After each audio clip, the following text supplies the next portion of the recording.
Sveiki, gerieji žmonės, draugai, nedraugai. Gražus sekmadienio rytas ir man išeiginė, tai puiku. Va, noriu savo trigrašį įkišti ir išsakyti subjektyvę savo nuomonę apie kilusį tokį šaršalą skandalėlį dėl Nidos Vasiliauskaitės kritikos mūsų remiamam kandidatui prezidentus Ignui Vėgėlei. Tai apie tą Pranciškų Azijietį. Nežinau, man iš karto irgi kilo tokia reakcija, ką čia ta Nida daro, nesąmonė iš tikrųjų. Ir iš tiesų, čia nežinau, čia gerbiama Nida turi save atsakyti, kokie tikslai buvo, ar tikrai tie tikslai, kad pakelti kartelę, bet apsirikti iš tikrųjų galima. Net ir mano darbe, būna važiuoji to troleibusu, pavyzdžiui, 7 maršrutas, suka į dešinę, tu pagalvoji apie tvarumą ir iš Narbuto pasuki į kairę. Ir atvirkščiai ne vienam yra buvę. Ir kiekvienas, kas to susijęs, visi mūsų vadovai tai žino, visi dispečeriai žino ir tai priima kaip normą. Kada žmogus vis tiek galvoji, taip nebūna, kad dirbtum robotu. Na, nebent tie savivaldybėje taip dirba. Tai va tiek, bet tai iš tikrųjų nėra svarbiausia. Iš tos situacijos sužinojau aš, kas yra Pranciškus Asyžietis, sužinojo, be abejo pasidomėjo visi, nes įdomu pasidarė, tai čia yra naudingi dalykai. Na, švietimas. Dabar labiausiai iš tikrųjų, kur Nida vėl pasirodė teisi. Beje, čia mane keli blokavo, kai aš sustojau Nidą ir sakiau, kad pabandykite galvoti, galą naudoti pagal pagrindinę paskirtį, kaip Vitalijus Balkus laik laidoje pradeda. Ką padarysi? Tai va, nes, tas žmonės jie kvaili, ne dėl to, kad jie kvaili trūktų kažko čia, bet todėl, kad arba nepaskaito, arba nepaklauso, arba nepagalvoja, arba visų trijų iš karto nepadaro. Tai neišimtis ir aš, kartais būna įsivėliu su visokiais durniais į betikslius ginčus. Tai vėlgi ne apie tai. Dabar, kaip miniu, Nida pakėlė kartelę gerbiamam Ignui Vėgėlei. Tiesiog dar pakėlė kartelę. Kas yra Nida? Nida yra išsilavinusi moteris, intelektualė, mokslininkė, įdomi ir graži moteris, komplikuota moteris, tikra moteris, neperkama, o siekiama, kaip turi būti visame pasaulyje ir ne kiekvienam pasiekiama. Tai kalbu plačiaja prasme, gražiaja prasme, kad čia neišvedžiotumėte į blevyzgas. Jinai taip pat suteikia didelį pasitikėjimo kreditą. Tai reiškia, remiam mes kažkokį kandidatą, mes nežinom, ką jis darys, tik tai galim spėlioti iš pasisakymų, iš veiklos ir panašiai. Tai aš vadinu dideliu kredito suteikimu. Nes po to mes tikimės, sakykime taip, tos veiklos, kurios mes tikimės. Dabar iš tikrųjų, kur aš pritariu Nidai, jeigu ne 100, tai 90%, va ta reakcija su tom maikutėm. Aš nemačiau tų su azijiečiu, su vėl ir panašiai, reiškia. Ir galiu tik tai pavyzdžiais iš filmų, iš pasakų, iš visur galiu, nes ir pasakysiu, kodėl man labai patinka. Nes ten visose pasakėčiose, padavimuose, pasakose, filmuose, animaciniuose filmuose sudėta arba daugiametė patirtis tautų, arba patirtis talentingų žmonių. Tai vėlgi tu kaip Tuminas, kaip Salomėja Nėris, ta pati kaip bet kuris Marcinkevičius, bet kurį be paminėtum. Nenoriu minėti, dar paminėsiu, o baisumas Rusą vieną. Tai va, visi matėte filmą apie Robin Hoodą, kur berods Notingemo šerifas sako per šventę, per kaziuko mugę vietinę, kai ten vyko varžyba šaudimo iš lanko. Savo šūviu tu išdavė save, nes taip šaudo tik vienas žmogus Anglijoje, Robin Hoodas. Tai šūvis iš kandidato į prezidentus. Komandos, tos visos maikutės, visi juokeliai, visi paneigimai ten vėl. Čia irgi yra šūvis ir aš pasakysiu. šitaip elgėsi tik vienas žmogus Lietuvoje - Tapinas. O čia tipinė tapininė reakcija. Ir nežinau, iš tikrųjų gerbiu tiek gerbiamą Nidą, tiek gerbiamą Igną Vėgėlę, su kuriuo neturėjau garbės pasimatyti gyvai niekada.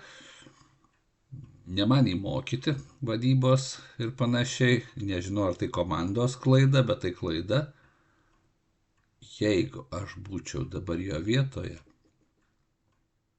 aš atšaukčiau visą šitą tapininę kampaniją. Iš tikro atsiprašyčiau už komandą, už save ir visus pasakydamas, kad tai klaida, ta reakcija, sakykime. Visai nesvarbu, ar tyčia, ar netyčia, ar nežinant buvo pasakyta tas azijietis, iš tikrųjų tai visai nesvarbu. Dauguma tikrų tikinčiųjų, nuoširdžiai tikinčiųjų, per daugelį šimtmečių net skaityti nemokėjo, bet jie buvo paskelbti ir šventaisiais, visų pripažinti žmonės ir nugyveno laimingus gyvenimus, nepaisant, kad sunkius gyvenimus. Arba kaip jie besibaigtų. Tai va, aš šitą atšaukčiau, padėkočiau už iššūkį, už pakeltą kartelę, už pamoką, nes Nida, nepaisant to, paėmus jos tekstus, kaip su kokiai kantrybė dėstydavo paprastus dalykus, aš neištverčiau. Žmonėms, kurie viską neigia, kurie pusę nesupranta arba neklauso, dėstyti kantriai paprastus dalykus. Nes kas jos tos laidos kitos, kur viskas paprasti dalykai, tik tai kantriai, aiškiai, iš eilės viskas dėstoma. Galbūt pasikvieščiau arba pats ateičiau, bet į tą pačią OpTV, Nidos laidą, pasikalbėti apie tai galima ir linksmai paspausti vienas kitam rankas, iš tikro tai yra pamoka. Gera pamoka ir pakelta kartelė virš Tapinų. Tai va tiek. Dabar, kaip sakiau, mane čia keletas blokavo. Vieną bent mačiau, kažkas užblokavo.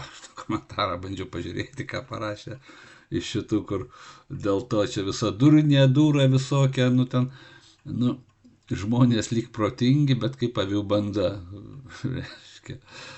Reikia pagalvoti, kodėl. Užsiduok klausimą, kas iš tikrųjų, ar tikrai viskas netiesa, kaip aš išsakiau savo nuomonį, galbūt kvaila, galbūt subjektyvi, bet tą reikia įrodyti, išdiskutuoti. Tai dabar mūsų šitai visai, Nida, kur dar buvo teisi, tai visi mišriatautinės jėgos mažos partijos, tai yra tokia Krylova pasakė čia apie Gulbę, Vėžį ir Lydeką. Jie liktai visi draugai, turi bendrą darbą patraukti vežimą. Darbas liktai nesunkus, aš įkelsiu tekstą.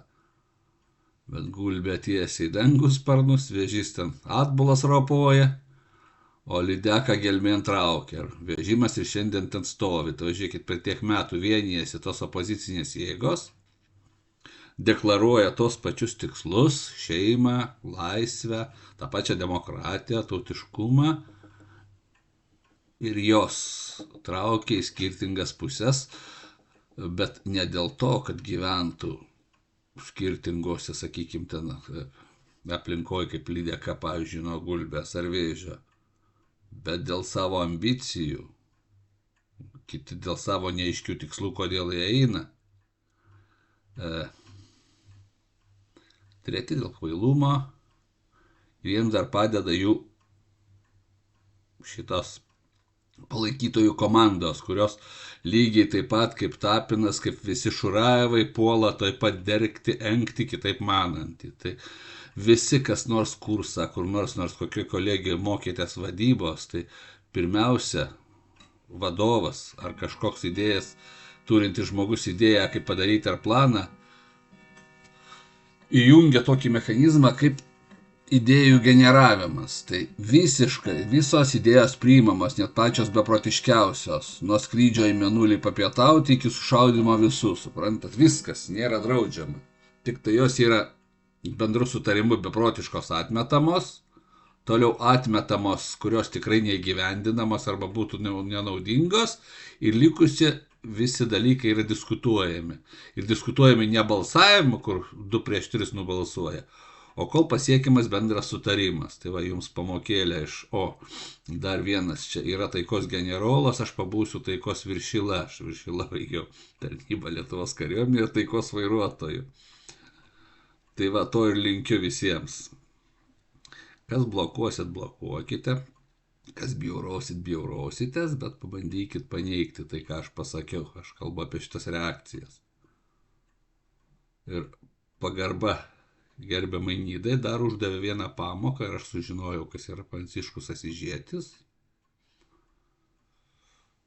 Pagarba mūsų kandidatui į prezidentus Ignui Vėgėlei, tai mano apsisprendimo kol kas nepakeičia, bet aš irgi rinkėjas teikiantis kažkokį pasitikėjimo kreditą, tai net nebejoju, kai pasieks šitas įrašas arba žinia apie jį ir aš siūlyčiau pagalvoti apie tą, tai sustiprintų pozicijas ir duotų Tapinui paširdžius.